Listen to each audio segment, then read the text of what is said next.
Hey y'all, it's your girl Key Levon, and I am back. It's Monday morning. What's the date? It is the 8th. So I don't know when I'll be releasing this video. I do have a midterm today. Whenever you watch this, just continue to give me good vibes anyway, because this week is going to be tough. And if you are on quarter system, you know what I'm talking about. So if you're watching this video, I hope that you are watching this in good spirits. I hope that this video is reaching you in an uplifted spirit. And if you aren't, I do hope that you are able to reflect and do what you need to do today. If that be meditate, eat some really good food, be active, not be active, talk to someone who you trust, write, whatever that is for you, I hope that you do feel better. Now getting my voice back, because last week was crazy. So if you do watch the news, which I don't, so I don't judge. For me, it's really hard. And as it is, news is already biased, whether it's the left side or the right side. A lot of that information is geared towards a certain audience, right? So whatever news you're watching, make your own informed decisions and opinions about things, and never just read one side of the story. That's my little piece of advice. I always end up giving advice. So if you have watched the news, then you know that UC Santa Cruz had a huge protest from the ABC students, African Black Caribbean students on their campus, where they reclaimed a building called Kerr Hall, which is the biggest administrative building on their campus, where the Chancellor's office and a whole bunch of higher admins offices are. And I go to that school, and I was one of those students. So APSA, the African Black Student Alliance, put on a reclamation of Kerr Hall in order to let the chancellor know and to let admin know that we were not satisfied with the fact that our demands had been ignored for 2 years, but technically years on years on years, right, on this campus. So myself and a few other amazing Black people got together and we planned this action, and it was a success. If you have been following, or if you do know what I'm talking about, then you know that we did get all 4 of our demands met, and that leaves 2 more, which we prioritize to do later as we continue our meetings with the chancellor. But most importantly, we got our 4 demands met, and on the campus of UCSC, that means a whole lot. I know a lot of folks are looking at those demands like, wait, these are really simple. I feel like they could have asked for more. They were going to do all that. They could have went all out. But the thing is, we want to showcase and we want to kind of put it in people's faces that, yeah, they are basic demands. We had a rally before we went to Kerr Hall in order to gather attention in the Corey Plaza, which is the central meeting place on our campus. That's where the express store is. That's where the ATMs are. That's where people get their coffee. That's where the bookstore is. So we had a rally there that gathered about 250 people already. We walked through campus, and when we got to Kerr Hall, we let folks know that we were going in and we were planning to stay. So at this point, people, it was hot as hell, may I add. Those first 2 days, it was about 80 degrees. So imagine being in this space with like 300 people, and it's 80 degrees, right? We had people bringing fans. We had people bringing food, water. People started putting it up on Facebook. Teachers started coming and bringing their classes. The fact that people came out and were real ass allies, and I have such a problem with the word ally, but like in this moment, like people were allies, and nothing about that word or the way that they went about things was problematic, because everybody was just so on point and everybody respected us in that space. The fact that we were able to hold meetings on one floor with like 200 something people and everybody was listening, everybody was quiet, everybody respected each other's space.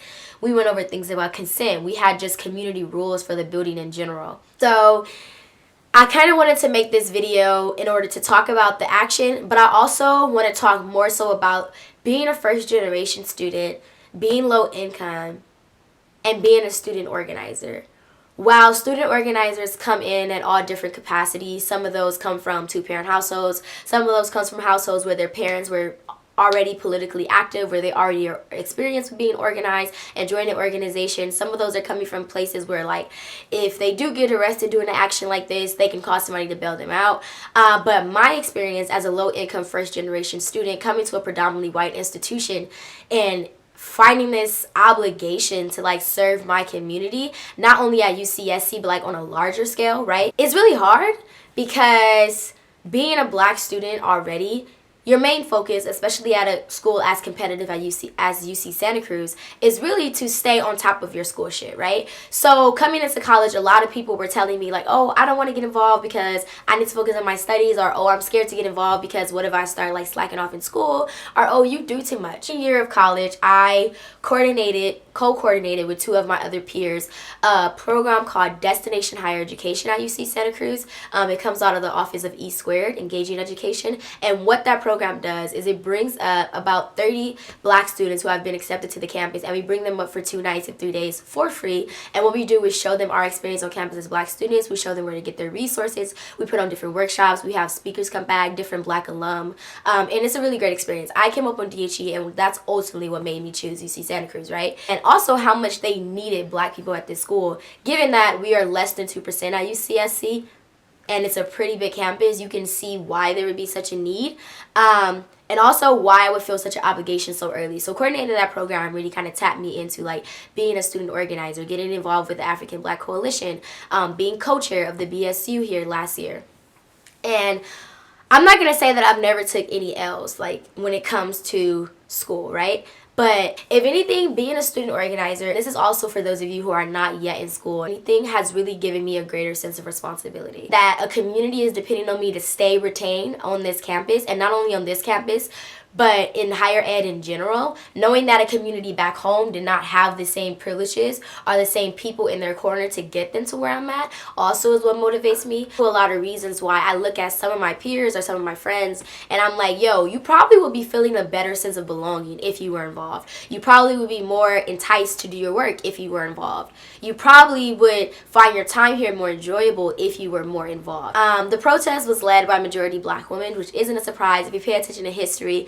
Ignore what they're telling you. Black women are always behind these sort of things, and they are the ones who push this, right? Along with non-binary folks, queer folk, we just have like a beautiful array of all different black folk in our space, and this, I needed this. I'm going to speak for myself when I say that I needed this win and I needed this action to be successful. For 4 years now, as a black woman, it was honestly one of the spaces where I felt most safe. Knowing that they could have gave us these demands from day one honestly made me feel good. Say that they are inclusive, but then kind of just give black and brown people a pat on the back and say, you know what? You should just be happy that you're here. And you got me fucked up because this education is something that you stole from me in the first place. So all I'm doing is getting that back and paying money for it and being in debt for it, right? Do I feel like people should feel obligated? Yes, in a way. But it's also easy for me to say. Like I said, the political climate on my campus is totally different than most campuses. I know it's kind of different than the other UCs. But also, we are in a state of emergency. And for black folk and for those who are historically disadvantaged, it's been a state of emergency, right? Every day is like a state of emergency if you are paying close enough attention. But at this particular moment, a lot of our identities and a lot of the ways that we have just been surviving and barely getting by are being threatened. Those things like that, the things that try to silence you on a daily, the things that we already do not have control over, I feel inclined to be as involved as possible on the level that I can be involved at. We have to be careful about being reactive. A lot of the times we react, but we are not proactive. There's a huge difference between being reactive and proactive. And I told myself a long time ago that I was going to start to be proactive about the things which I could. And this is something that I could do. Putting on this reclamation at Kerr Hall, right? The way that we met, those late nights, those early mornings, getting up, not sleeping those 3 days that we were there, even though we had shifts and even though people were able to sleep and some people were up watching the grounds. I was on high alert all of those days, right? Not getting some assignments done on time, but also communicating with my professors like, hey, this is what's going down. I know you see it all over the news. I'm one of the students involved. And just as a black person on this campus, I'm not going to let this community go through this and not be here. We can only, do so much, but what you can do, you should do at your full capacity. And it takes a lot of balance and a lot of practice on how to take care of that and take care of yourself, your self-care, when to dial back, back when to say no. You can't say yes to everything either as a student activist. You just can't, and that's real, right? But also not feeling bad about it. How to check in with yourself, check in with others, how to let ego go, how to understand that a win is going to be a win for everybody, regardless if they're involved, regardless if they was hating. They're all going to benefit, right? How can you be sitting on your little pedestal and be like, well, there's so much that I know, and you know, self-love, and I love myself as a black person, and I do this as a black person, but not want to see that for all of your people, right? At the end of it all, we told people to take the food. We told them to text their friends and their fam in the city who they know needed food. A lot of people had their little suggestions about where we should donate the food, but at the end of the day, remember this: just because you are on a college campus, and just because all of your needs may be met, including food, and you not having to worry about dinner, whether that means you have a meal plan from the dining hall or you being able to provide yourself with groceries some way, just because we are on a college campus, just because you go to a university, does this that there are not people on your campus who are not dealing with either houselessness or hunger. We had huge water jugs, cases of water. It's all being donated to Flint, Michigan, because we are not ignorant to the fact that Flint is still without clean water. The people living in poverty there. And shout out to Tiffany Lofton, who was like, you should rehearse it a few times so you can make sure you get the points down. And honestly, it's a lot, y'all. It's a lot. And it was a really great experience. And shout out to Fox News for that stank-ass interview that our co-chair Imari handled oh so well.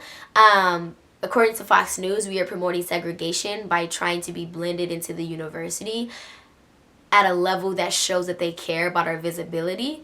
But it's Fox News, right? So again, be careful, okay? And be critical. Look at the world with a critical lens. But thank you for watching this video. There's so much information that I want to give. So if you have any questions, please ask them. You can follow me on Instagram at itskeylavon.